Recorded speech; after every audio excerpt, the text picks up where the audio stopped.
Bună dragilor și bine ați venit la o nouă citire. De această dată te invit la o citire generală, iar dacă titlul te-a atras, înseamnă că ai aici cu siguranță un mesaj pentru sufletul tău. Hai să vedem despre ce este vorba. Ok, văd că în momentul de față tu treci printr-o transformare foarte mare. Vrei să rupi acele ziduri care te țin în loc. Unii văd aici că poate ați fost dați afară de la muncă. Poate ai avut parte de o ceartă destul de intensă în trecutul apropiat. Mai văd aici pentru unii o posibilă despărțire care s-a petrecut foarte curând. Dar văd și o transformare foarte mare prin care cineva trece. Poate să fie acel moment în care vrei să te rupi de anumite lucruri toxice, de o relație toxică, de niște dependențe. Pentru unii chiar discutăm despre a lăsa în urmă cele ziduri care te țin în loc.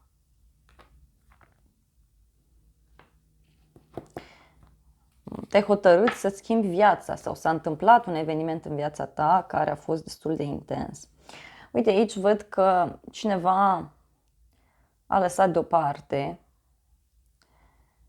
o perioadă frumoasă. Poate să fie vorba despre o altă etapă într-o relație, o etapă care a început foarte curând, dar văd aici că cineva a renunțat la o situație legată de casă sau legată de familie. Parcă ai obosit să fii tu persoana care iartă, să fii persoana care aduce armonie și pur și simplu vrei să-ți cauți adevărata împlinire. Vrei să-ți cauți adevărata fericire.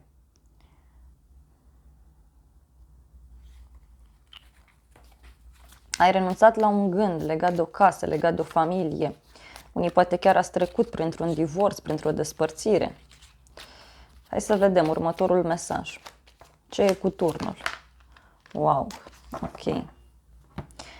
Văd aici că în viitorul apropiat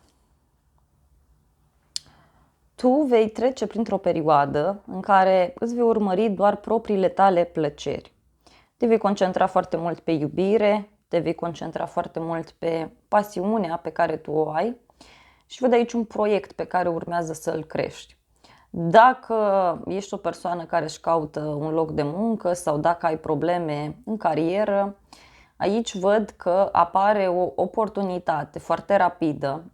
Este ceva ce îți place, însă tu vei reuși, da, să-ți faci din această pasiune o sursă de venit stabilă.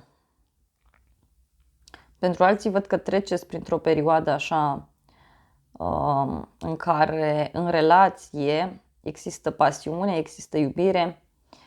Poate chiar să reprezinte aici și faptul că ați trecut într-o etapă nouă sau treceți într-o etapă nouă. Văd aici o legătură cu zodia Taur sau cu zodia Balanță pentru alții dintre voi. Deci dacă este vorba despre faptul că ai pierdut un loc de muncă sau s-au întâmplat lucruri intense pe cariera ta, în viața ta, în viitorul apropiat acestea se rezolvă. Apare o bucurie, însă vezi că această oportunitate sau această bucurie de care tu vei avea parte, este nevoie să o transform și în ceva concret și în ceva fizic. Adică e bine aici să nu te lași dus doar de acea bucurie, doar de acel entuziasm. Da? Dacă ești o persoană singură, văd că în viitorul apropiat vei avea parte de o persoană foarte energică, plină de viață, dar pentru unii poate să fie vorba aici chiar despre o aventură amoroasă sau despre o seară pasională, despre o seară romantică. Poate pentru unii discutăm doar despre o conversație pe care o puteți avea în această situație. Ideea este că simt aici din ce în ce mai intens că tu vrei să faci doar ceea ce simți. Dacă discutăm de o relație, văd aici o întâlnire pe care o vei avea foarte rapid cu această persoană, o întâlnire, o discuție, se întâmplă ceva frumos care ție ți oferă mai mare siguranță. Pe tine te face să te simți mai sigur, mai stabil. Dacă discutăm de muncă, văd în viitorul apropiat că urmează să faci niște cursuri sau urmează să te interesezi în legătură cu ceva nou care să știi că îți va schimba viața. Poate să fie ceva legat de internet, ceva legat de niște drumuri, de ce nu? Hai să vedem.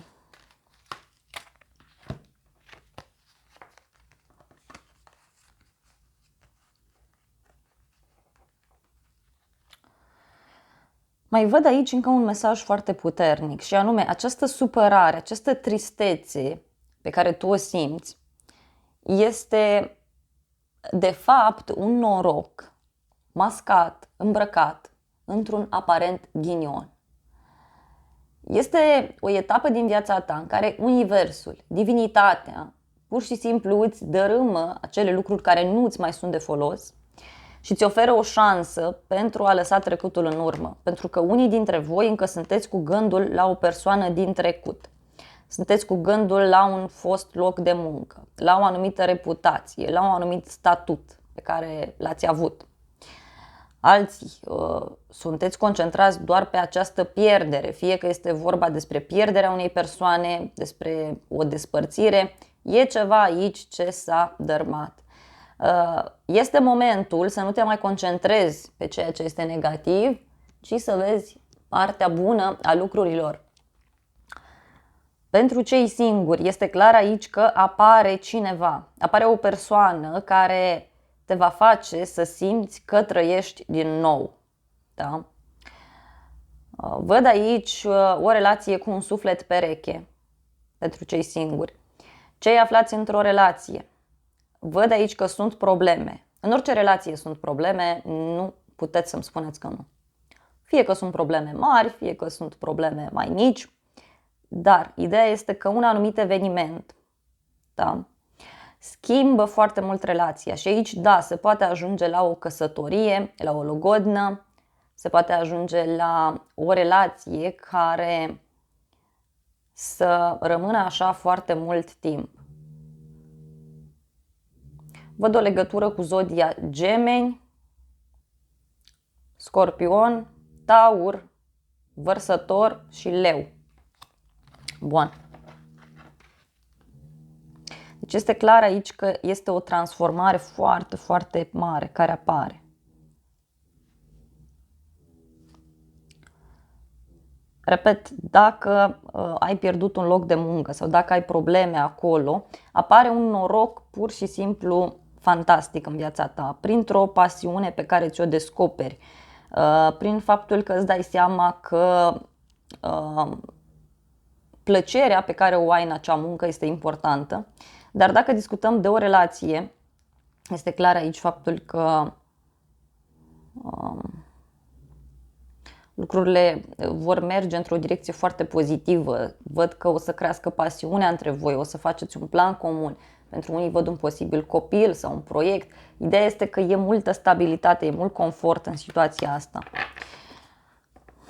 Dacă ai avut o problemă recentă, în general în viața ta, o ceartă, un scandal, ceva aici s-a întâmplat, uite, în viitorul apropiat, prin niște glume, prin niște discuții, lucrurile se rezolvă foarte ușor.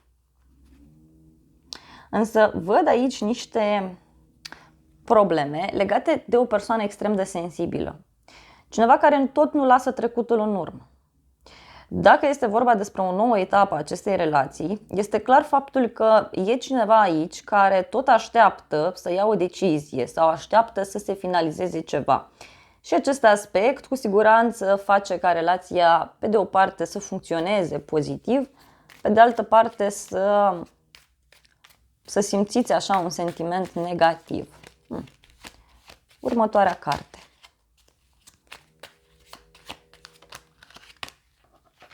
Ia uite. În viitorul puțin mai îndepărtat, văd aici o legătură cu o persoană mai tânără, poate un adolescent. Poate să însemne și faptul că faci o activitate nouă, e ceva ce îți face plăcere, ceva ce te pasionează.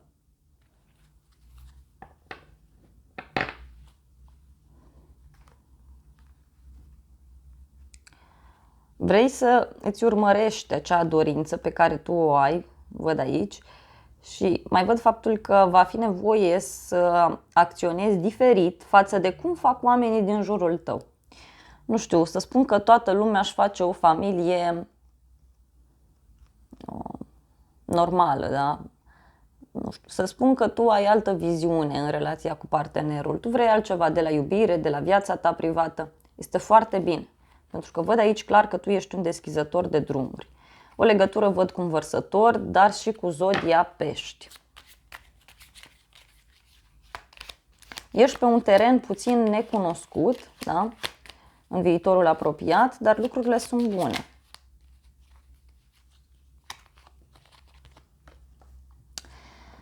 Această siguranță, această stabilitate pe care tu o vei dobândi în această situație te va ajuta să lași ceva în urmă. Da, uite, pentru că aici apare un succes, apare o bucurie legată de niște instituții, o bucurie legată de o relație stabilă, o bucurie legată de o afacere, de ceva important.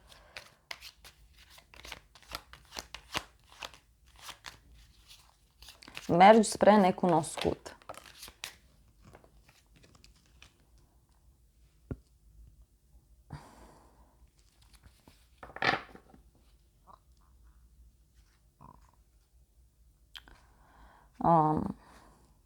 Văd aici că în viitorul puțin mai îndepărtat poate să existe un moment mai tensionat între tine și o persoană anume sau în această relație în care tu ești. Dacă ai cunoscut pe cineva recent sau dacă urmează să cunoști, vezi că această persoană are rolul de a te lua și de a te trece o anumită etapă a vieții. E doar temporar cu tine.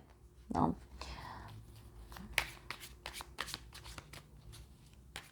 Să vedem ce este cu acest 10 de spade. Da, uite, aici e clar că, uite, urmează un sfârșit, urmează un final legat de niște acte, legat de un contract. Poate să fie un sfârșit legat de zona justiției sau poate chiar o moștenire care se împarte, ceva aici se întâmplă. Da? O legătură văd cu o balanță pentru unii dintre voi.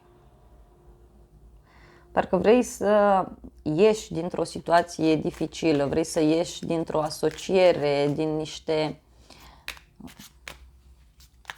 reguli, da, pe care le impui. Uite, este vorba despre un curaj de care tu ar trebui să dai dovadă dintr-un anumit punct de vedere. Și văd aici, uite, o legătură cu un berbec sau o legătură cu o persoană cu autoritate din viața ta. Nu trebuie să-ți fie teamă, trebuie să faci ceea ce simți, să ai curaj și să te lași surprins de lucrurile care se petrec. O surpriză pe care o poți avea din partea unei persoane cu autoritate asupra ta sau din partea unui șef, din partea persoanei iubite. Acest eveniment poate să reprezinte chiar și un nou proiect sau o nouă propunere care apare pentru tine și care presupune să lași trecutul în urmă, să lași ceva ce te-a dezamăgit deoparte și să iei o decizie, să-ți faci dreptate. Da? Aici este clar, uite, faptul că ori deja ți-ai dat demisia, ori ai divorțat, ori ai renunțat la o înțelegere, la niște contracte, la o instituție, la gândul de a depinde de o instituție publică. Pentru că, așa cum spuneam, eu văd eliberare aici pentru tine. Bun, dragilor, acestea au fost previziunile de această dată. Eu îți mulțumesc pentru atenție, te îmbrățișez cu drag. Nu uita să te abonezi canalului, să apeși clopoțelul, apasă butonul de like, funcții gratuite pentru toți și de asemenea te invit cu drag și la o altă citire dacă vrei să mai vizionezi. Îți doresc să ai parte de o zi sau de o seară cât mai frumoasă.